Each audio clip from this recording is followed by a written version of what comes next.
Bismillah, elhamdülillah, və salatu və selamu alə Rasulillah. 6-cı məsələ isə Quran-ı Kərimi mushafdan oxumaqdır. Yəni, bəzi alimlər Quran-ı Kərimin mushafdan oxumağın daha əfsəl olduğunu qeyd edirlər. Niyə görə? Çünki dövrümüzdə Quran-ı Kərim bir çox yerlərə köçürülüb. Yəni, planşetlərə, notebooklara, telefonlara və s. Amma mushafdan oxumağın isə daha əfsəl olduğunu qeyd edirdi alimlər. Çünki mushafdan oxumaq insanı xətalardan qorunmağa daha səlamət edir. Sən o düzələn proqramı, hər hansısa bir proqram düzəlibsə, onun kim tərəfindən düzəldiyini bilmirsən. Amma əlində olan, misal çəksən Mədinə Quranını, hətta onun arxasına açıb baxsan, orada Mədinə Quranının harda çap olduğunu qeyd edir. Yəni, o da möhkəm bir şəkildə yoxlanılır. Ona görə orada olan xətalar da var idisə də aradan qaldırılır. Yəni, sənin əldə tam salamat Quran-ı Kərim çıxır. Təbii ki, Quran-ı Kərimi dəyişmək mümkün deyil. Amma ola bilər ki, hər hansısa bir cahil götürər, onu proqram halında düzəldər və ya yazar, hardasa eləyər, orada xətalar eləyər. Ona görə də mushafdan oxumaq daha yaxşıdır. Və həmçində mushafdan oxumaq, kitabla oxumaqla, başqa elektron vasitələrlə oxumaqdan çox fərqlənir. Çünki mushafdan oxumaq insana xuşu gətirir. İstər-istəməz özün hiss edirsən ki, kitabdan oxumaq sənə başqa bir təsir verir. Qəlb orada daha güclü iştirak edir. Amma əzbərdən oxumağa gəldikdə, məsələn, insan Quranı əzbər bilir. Demək olar ki, əksər hallarında heç Quranla açmır özünü, elə əzbərindən oxuyur. Bu barədə alimlərin müxtəlif fikirləri var. Bəzi alimlər deyir ki, əgər ikisi də eynidirsə, yəni insan əzbərindən oxuyanda da, mushafdan oxuyanda da, onun xuşusu eyni olursa, eyni hissləri keçirdirsə, yenə də mushafdan oxumaq daha üstündür. Amma İbn Cəvzi rahimehullah deyir ki, mushafdan oxumaq daha yaxşıdır insan üçün. Deyir ki, "Yənbəği limən kana indehu mushaf ən yəqra fihi." Kimin mushafı varsa, oradan oxumaq onun üçün daha yaxşıdır. Və hər günündə də müəyyən bir qədər ayə tərtib eləsin. Özü üçün ki, müəyyən qədər ayələri oxuyacaq və ya müəyyən qədər səhifələri oxuyacaq. Amma bəzi bidət əhlinin rəvayət elədiyi ki, Quran-ı Kərimə mushafına elə belə açıb baxmaq savabdır. Bunun heç bir əsli yoxdur. Yəni, hərflərə baxırsan, amma oxumursan. Yəni, bunu da adətən kimlərə deyirlər? Onlar deyirlər ki, Quran oxuya bilməyənlər açsın, ərəbcəsini özündən baxsın, o ibadətdir. Belə bir şey yoxdur. Belə bir dəlil varid olmayıb sünnədə. 7-ci məsələ isə mushafa ehtiram eləməkdir. Yəni, mushaf dedikdə bizim nəzərdə tutduğumuz Quran-ı Kərimin iki lövhə arasında vərəqlərlə cəm olmasını deyirik. Yəni, kitab halına salınmasını. Mushaf o nəzərdə tutulur. Yəni, ona da ehtiram eləmək lazımdır. Yəni, onun qarşıva qoyub ayaqları ona tərəf uzatmaq bəyənilmir. Və yaxud da səndən yanında kimsə Quran istəyirsə, onu belə atmaq olmaz. Onu verməlisən gözəl şəkildə. Çünki orada Allahın kəlamları yazılır. Ona da ehtiram eləmək lazımdır. Bu da Quran-ı Kərimdə olan ədəblərdən biridir. Amma Quran-ı Kərimi öpməyə gəldikdə isə, bunu adət halına salmaq bidətdir. Sünnədə belə bir şey varid olmur ki, Quranı öpəsən, hətta alnına da qoyasan. Amma ümumi şəkildə adət etmədən, hər hansısa bir insan sevdiyindən Quranı öpürsə, alnına qoymur, sadəcə öpür. Burada belə bir günah yoxdur. Sadəcə buna adət eləməsin. Adət eləmək artıq bidətə gətirib çıxardır. Çünki bu barədə bir hədis varid olmuyor. 8-ci məsələ isə Quran-ı Kərimdən ədəb. Quran-ı Kərimi oxumamışdan qabaq birinci istiazəni demək. Yəni, Əuzu billahi minəşşeytanirracim.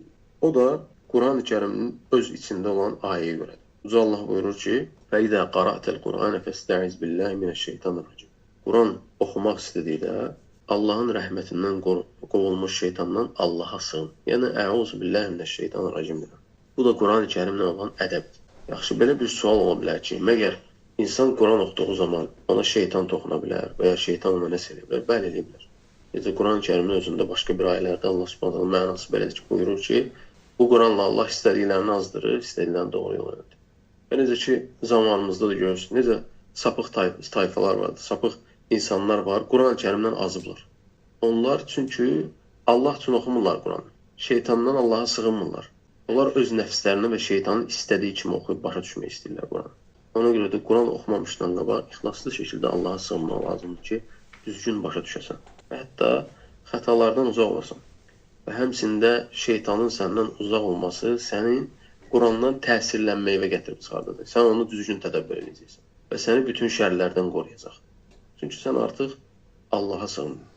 Necə Bismillahirrahmanirrahim hər surələrin əvvəlində şəriətdə gəlibsə, Əuzubillahi minəşşeytanirracimdə bir dəfə Quran-ı Kərimi oxumağa başlayanda deyirsən. Ondan sonra 9-cu ədəb isə tərtillə oxumaqdır. Tərtil yəni aram-aram, tələsmək.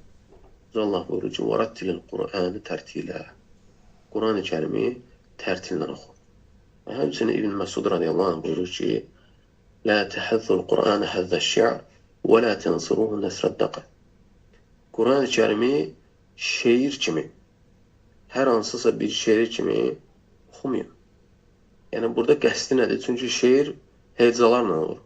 Hecanla deyəndə səndə orada qırıqlıq baş verir. Sən ola bilər, həmin o qırıq etdiyin yerdə ayə dəyişir, məna dəyişir. Ona görə şeir kimi deyir, oxumayın. وَلَا تَنْصُرُوهُ نَسْرَ الدَّقَلdə, yəni deyir, onu xurmanın tumunu ağzınızdan çıxartdığınız kimi çıxartmayın. Yəni, xurmanın tumunu necə çıxarırsan da? Önəm vermədən, ona diqqət eləmədən, önəmsiz bir şey kimi, yəni Quranı ağzınızdan çıxarmayın, ona diqqət edin. قِفُ عِنْدَ عَجَائِبِهِ. Onun deyir, əcaib yerlərində dayanın. Əcaib burada qəsdi, yəni ki, orada qəribə qissələrdən gedmir söhbət. Yəni ki, Quran-ı Kərimdə baş verən sirlər, orada olan xəzinə, bəlağət, orada olan hikmətlərdə, orada olan məuzələrdə dayanın. Və yəni, dayanın da mənası, yəni, orada qəsd deyil ki, yəni gedə-gedə gelirsən, dayanasan, yox. Yəni, qəsd odur ki, orada təfəkkürlə dayanmaq, fikirlə dayanmaq. Yəni, dayan o yerlərdə fikirləş, düşün. وَحَرِّكُ بِهِ الْقُلُوبِ. Və deyir, onunla qəlbləriniz hərəkətə gəlsin. وَلَا يَكُنْ هَمُّ أَحَدِكُمْ آخِرَ surə. Bu da əzəmətli sözdür. Və deyir, heç birinizin deyir, himməsi axır surəyə gedib çatmaq olmasın. Və yaxud da surənin axırına gedib çatmaq olmasın. Məsələn, müəyyən bir məqsəd qoymuşsan qabaq ki, bugün Şəms surəsini oxuyacağım. Onu oxuyanda sonunu fikirləşmə Şəms surəsini ki, tez bazar gedib çatım. Və ya Cümə günü Kəhf surəsinə oxuyun, mənim üzərimdən vəzifə düşdü. Sən vəzifə deyil o. Sənə verilən bir vəzifə deyil. Bu, sənə verilən Allahdan bir neymətdir. Sən o neymət kimi başa düşməlisən. Ona görə sonuna çatmağı düşünmə. Əsas oradan faydalar çıxart. Ona görə də tərtillə oxumağın böyük faydası var insan. Necə Peyğəmbər s.ə.v buyurur ki, Əl-məhiru bil-Quran mən səfrətir kiram bəra. Quranı mahir şəkildə, gözəl şəkildə oxuyan mələklərlə birlikdədir. وَالَّذِي يَقْرَأُ الْقُرْآنَ وَيَتَتَعْتَعْ فِيهِ وَهُوَ عَلَيْهِ شَاقٌ لَهُ أَجْرٌ. Amma deyir, Quran-ı Kərimi çətinlik çəkəcək, yəni pəltəyliyə oxuyan isə və oxuduqda da əziyyət çəkinəsə 2 dənə savab var. Ona görə üzülmə. Ki, sən çətin oxuyursan və yaxud da məxrəcləri düz çıxarda bilmirsən, amma çalışırsan ki, düzəldəsən. Yəni, sənə 2 dənə savab var inşallah. Əsas odur ki, tərtillə oxu, aram-aram oxu. 10-cusu isə Quran-ı Kərimi öz səsinlə gözəlləşdirmək. Çünki Peyğəmbər s.ə.v əmr edib, zeyyinu. Başqa bir hədisdə də gəlir, həssinu əl-Qur'anə bi əsvatikum. Quranı öz səslərinizlə gözəlləşdirin və yaxud da Quranı bəziyin. Və innə səvtəl həsənə yəzidul Qur'anə husnan. Çünki gözəl səs Quranın gözəlliyini artırır. Leysə minnə mən ləm yətəğannə bil-Quran. Peyğəmbər s.ə.v deyir ki, Quranı öz səsi ilə gözəlləşdirməyən bizdən deyil. Ona görə bacarım çalışmalısan ki, Quranı gözəlləşdirəsən. Və bu hədisi rəvayət edən ravidən soruşulur ki, əgər insan bütün səy göstərirsə ki, səsini gözəlləşdirsin, amma onda alınmır. Məsələn, elə insanlar var ki, nə qədər eləsələr də o gözəlləşdirə bilmirlər səslərini Quran oxuyanda. O ravi deyir ki, yuhsinhu məstəta. Gücü satan qədər deyir o. Səsini gücü satan qədər gözəlləşdirməlidir. Və həmçində bilmək lazımdır ki, insan mükəlləf deyil bu şeylə, ki, səsini gözəlləşdirsin. Bəli, bu sünnədir. Amma burada Peyğəmbər s.ə.v-in əmr eləməsi o demək deyil ki, hamı bunu eləməlidir. Mütləq olaraq vacibdir, xeyr. Müstəhəbdir, yəni sünnədir. Sünnə babındandır. Yəni, gücün çatan qədər və sənin təbiətin, Allah subhanətə sənə yaratdığı təbiətin imkan verdiyi qədər eləməlisən bunu. Amma kimisə təqlid eləmək, qarilərdən kimisə oxşatmaq, buna ehtiyac yox. Özünü o şeydə yorma. Çünki ola bilər o qari uzadacağı səsdə və səsini gözəlləşdirmədə elə boğazlar elə ki, sən onu eləyərsən, sən xəta eləyərsən onu. Bu şeyə ehtiyac yoxdur. Öz səsin necədirsə, onu bacardığın qədər gözəlləşdir, kifayət edir. Və həmçində Quran-ı Kərimə oxuyarkən məzəmmət olunan səsi gözəlləşdirməkdən uzaq durmaq lazımdır. Yəni, nəğmə kimi oxumaqdan. İbn Kəsir rahimehullah buyurur ki, Quran-ı Kərimdə oxuyarkən səsi gözəlləşdirməkdə məqsəd odur ki, Quranı sən başa düşəsən. Yəni səsini ona görə gözəlləşdirirsən ki, sənə oxuduğun şey xoş gəlsin. Quran-ı Kərimi başa düşəsən, onu fəhm eləyəsən və sənə xuşu gəlsin. Və bu xuşu da səni itaətə aparsın. Amma səsi bidət olunan və yeni çıxan mürəkkəb nəğmə səsləri ilə gözəlləşdirmək isə bu icazəli deyil. Və yaxud da müəyyən bir vəzinləri öyrənmək, musiqi vəzinlərini öyrənmək, o icazəli deyil. Ona görə mütləqdir ki, Quran-ı Kərimi öz səsinlə eləyəsən. Və həmçinin Quran-ı Kərimdə oxuyarkən Peyğəmbər s.ə.v də özü gözəlləşdirər səsini. Necə ki, səhabə rəvayət edir ki, Abdullah ibn Müğəffəl rəvayət edir ki, radiyallahu anh, Peyğəmbər s.ə.v-i Fəth günündə dəvənin üzərində Fəth surəsini oxuduğunu gördüm. Və deyir, o səsini gözəlləşdirmişdi. Yəni, gözəl səslə oxuyurdu. Hətta ondan soruşanda necə oxuyurdu, hətta onu təqlid elədi ki, yəni bu formada oxuyurdu. Gözəl şəkildə oxumağını səhabə bildirdi. Hətta bilmək lazımdır ki, məqsəd səsi gözəlləşdirməkdə Allahın kəlamını uca tutmaqda, əzəmətləşdirməkdir. Başqa bir şey deyil ki, sən gözəl oxuyursan desinlər və ya bu elə oxuyur ki, filan qariyə oxşayır. Bunlar hamısı insanı riyaya aparır. Bunlar səni ixlasdan çıxardıb şirkə salır. Və məqsəd olmalıdır ki, sən özün və onu dinləyənlər təsirlənsinlər. Necə Peyğəmbər s.ə.v-dən soruşulur ki, mən əhsənun nəs səvtən bil Quran.